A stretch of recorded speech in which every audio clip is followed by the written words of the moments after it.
comenzamos con esas preguntas, si les parece, preguntándoles a quienes están con nosotros aquí presentes si tienen alguna cuestión que hacer a los dos primeros ponentes de este foro. Antes veía una mano por ahí levantada, pero ahora no está. Y si no, vamos a cuestionar las personas que también nos están haciendo preguntas a través del online. Vale, pues en lo que se van animando, a mí sí me gustaría plantearles algunas cosas, tanto a Ángel Lobo como a José Juan Castro, porque están hablando un poco y retomando lo último que comentabas acerca de ese crecimiento sostenible y sobre todo por cómo se están haciendo las cosas en Canarias. El límite al crecimiento del que no se está hablando, pues me gustaría preguntar exactamente el por qué, porque si está todo claro, si hay hechos científicos, incluso hay análisis y datos que así lo amparan, ¿por qué no se está abordando el debate? No sé, supongo que porque también hay miedo a ponerle cascabel al gato, ¿no? Hay mucha gente hay muchos intereses en todo ese tipo de situaciones, ¿no? Intereses de todo tipo, ¿no? Son políticos, sociales, económicos, de todo. De egos también, hay muchos egos en todo este tipo de cuestiones que nos hacen a veces difíciles que nos sentemos de forma serena a pensar en cuáles serían el desarrollo adecuado que tenemos que Ujú. alcanzar en las islas. Ya el presidente del Cabildo antes un poco citó que esa idea se ha dejado un poco de lado porque no es un debate simpático. No es un debate simpático porque evidentemente, cuando tú pones un límite al crecimiento, pues evidentemente hay gente que no se siente a gusto porque su idea es seguir escalando hasta llegar a un nivel, digamos, de bienestar un poco artificial que piensan que es el adecuado. Pero es que eso no tiene límite. El sistema natural tiene un límite y de alguna forma ya hemos superado ese límite, ¿no? Y estamos viviendo en las islas de forma artificial. O sea, si en algún momento se nos recorta cualquier tipo de flujo de recursos económicos, energéticos o de alimentos, lo vamos a pasar muy mal, muy mal. Y eso lo sabe todo el mundo. Por tanto, yo creo que no es un debate que tenemos que esconder, tenemos que hablarlo sinceramente, de forma sosegada, ver todas las opiniones, ver toda la información, los datos, que los técnicos tienen datos y los pueden poner sobre la mesa y llegar a un consenso social donde digamos, bueno, esta es nuestra capacidad. Y no somos, digamos, una excepción en la regla mundial. Ya hay islas, sistemas insulares que tienen esa limitación poblacional. Claro. ¿Por qué? Porque se han dado cuenta de que el sistema no puede soportar un crecimiento turístico indefinido, un crecimiento poblacional indefinido, ciudades cada vez más grandes, porque eso demanda unos recursos que no tenemos. Bueno, de hecho, no sé si parece que se hayan puesto de acuerdo, ¿no? Para poner el ejemplo bueno, en este caso la isla de Pascua y también el archipiélago de Hawái, un poco por comparar como hacía usted, ¿no? Me llama la atención que, por ejemplo, en Hawái, no sé si realmente se ha limitado el crecimiento, entiendo que sí, pero lo que sí se ha conseguido es que teniendo una llegada menos masiva de turistas, teniendo un territorio mayor, pues se tenga una economía mucho más saneada, porque lo estamos viendo en el ejemplo que usted puso de ese 6% de paro, ¿no? Sí, y sobre todo también en cuanto al crecimiento poblacional, ¿no? Mucho más sostenido.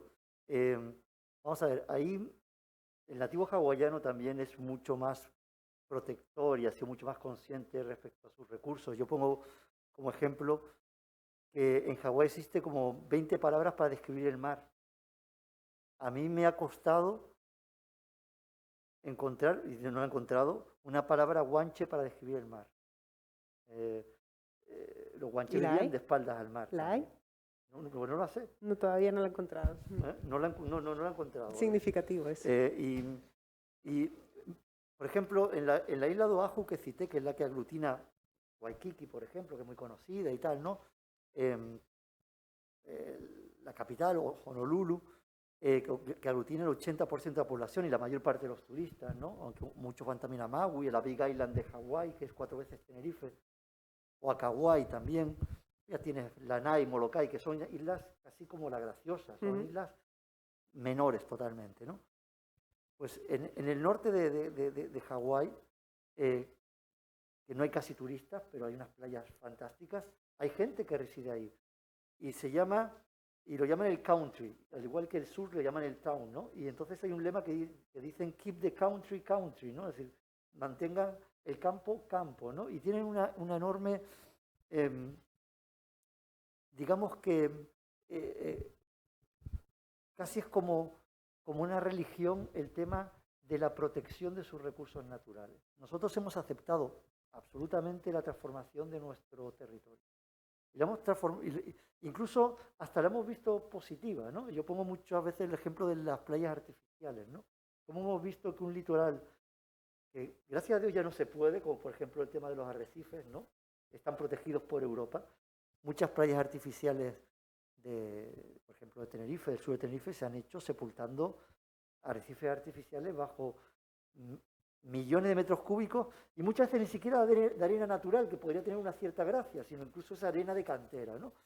Y se ha aceptado, ¿no? E incluso se ha visto como algo positivo, ¿no? Incluso ha habido una especie como de infantilización del océano, ¿no? Hagamos diques porque si no los turistas se nos ahogan, ¿no? Cuando al final el oleaje es parte del atractivo, incluso, no digo los muertos, evidentemente, pero el oleaje que se produce en Canarias es absolutamente parte del atractivo que tienen nuestras playas y que de hecho se está viendo que las playas activas, como yo las denomino, es decir, donde hay cierto oleaje, son mucho más productivas desde el punto de vista económico que las playas pasivas de simplemente estar y ya está, ¿no? Pero sobre todo es eso, ¿no? Y es complicado, ¿no? Es complicado el tema de la limitación. La limitación de la población es complicada. Nosotros elegimos en su momento, cuando entramos en la Unión Europea, el ser un puerto franco, ¿no? Como éramos antes, ¿no? Que tenía sus partes positivas, o ser un territorio de la Unión Europea más y por lo tanto sujeto a la libre circulación de mercancías y de personas. Nosotros dependemos de un sector industrial, que se llama la industria turística, muchas veces se utiliza esa expresión, que es un sector que de alguna forma se nutre de gente de fuera.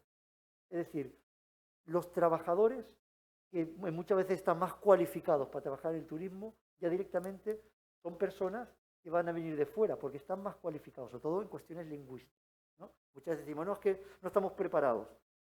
Aquí yo veo que tiene que haber una corresponsabilidad pública y privada. No se ha hecho, evidentemente, ningún esfuerzo para que Canarias sea un territorio lingüístico. No lo es. Tenemos las mismas horas de clase que un niño de Cuenca, y en Cuenca no viven del turismo. Pero por otra parte, también es cierto que Canarias está en España, hablamos español, que es un idioma bastante conocido, y también evidentemente tenemos que saber inglés muy bien y a lo mejor otro idioma más. Pero es que muchas veces, y aquí hablo de la corresponsabilidad privada, los empresarios se obcecan absolutamente en tener gente, que además nuestros turistas naturales son de Europa, y vamos, hay pocos sitios en el mundo, quizás África, donde se hablen tantas lenguas en tan pocos sitios, que entonces, bueno, pues que si vienen turistas polacos tenemos que tener gente que sepa polaco, o si vienen rusos que ya no van a venir en cierto tiempo, todos sabemos que tienen que ser tratados en ruso porque ellos son absolutamente opacos al empleo del inglés. Esto produce que este crecimiento turístico sea de alguna forma refractario en muy alto nivel, mucho más alto nivel que otros sectores económicos, respecto a contratar al residente.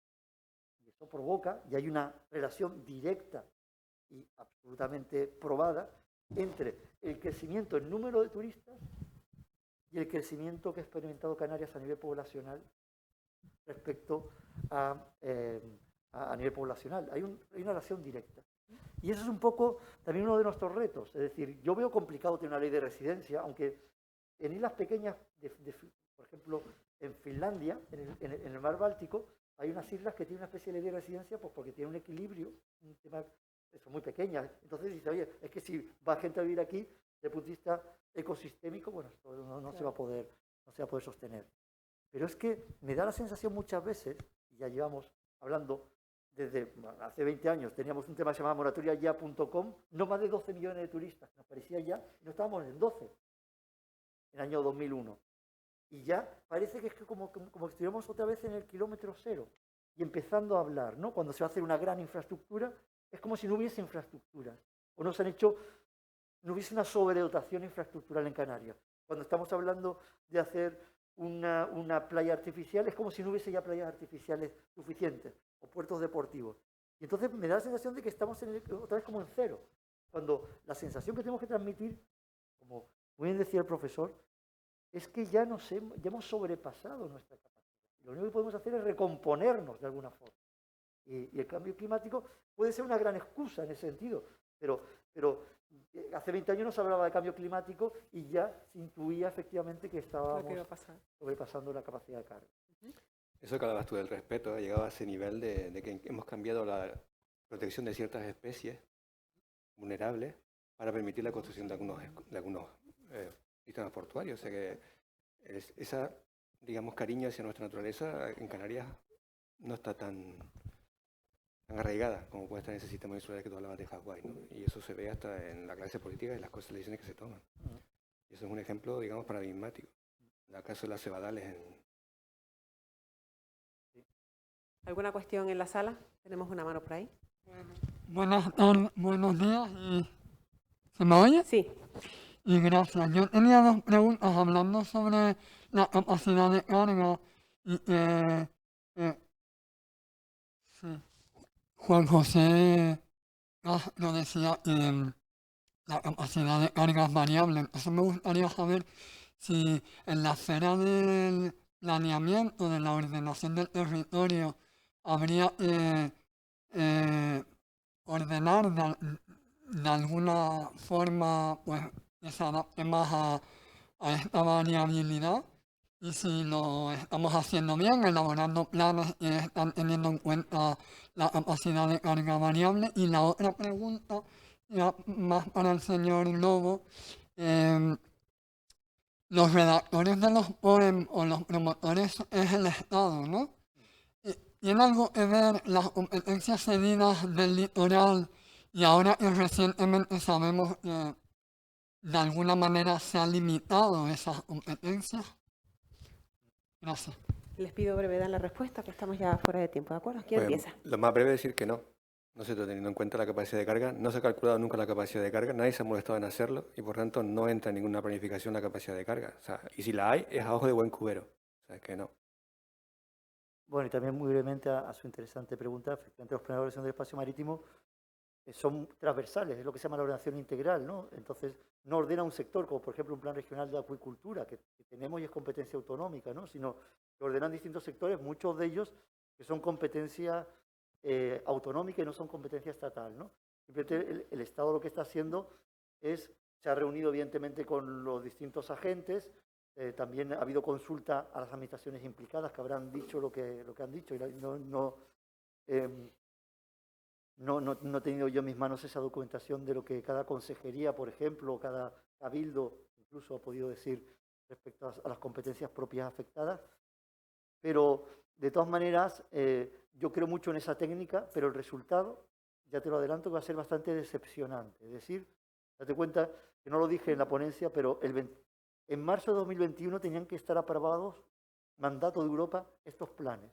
Están en información pública un año más tarde y todavía no tenemos nada, ¿no? Con lo cual lo que está intentando es aprobar lo que sea deprisa y corriendo para, no digo cumplir con Europa porque ya no han cumplido, pero por lo menos intentar que no les pongan una sanción y ya dentro de escasamente 5 años hacer unos planes un poquito más concretos, más pormenorizados. Esto simplemente va a ser una especie de lavado de cara para cumplir con Europa. Bueno, tenemos que dejarlo aquí. Ángel Lobo, José Juan Castro, muchísimas gracias a los dos por también haber sido los encargados de esas primeras ponencias de este foro. Y a ustedes les animo a volver en la sesión de tarde. Comenzamos a las 3 en punto en esta sala y también a las personas que nos están siguiendo en el streaming para que se puedan conectar, insisto, a las 3 en punto de la tarde. Gracias. Muchas gracias, Laura. Muchas gracias.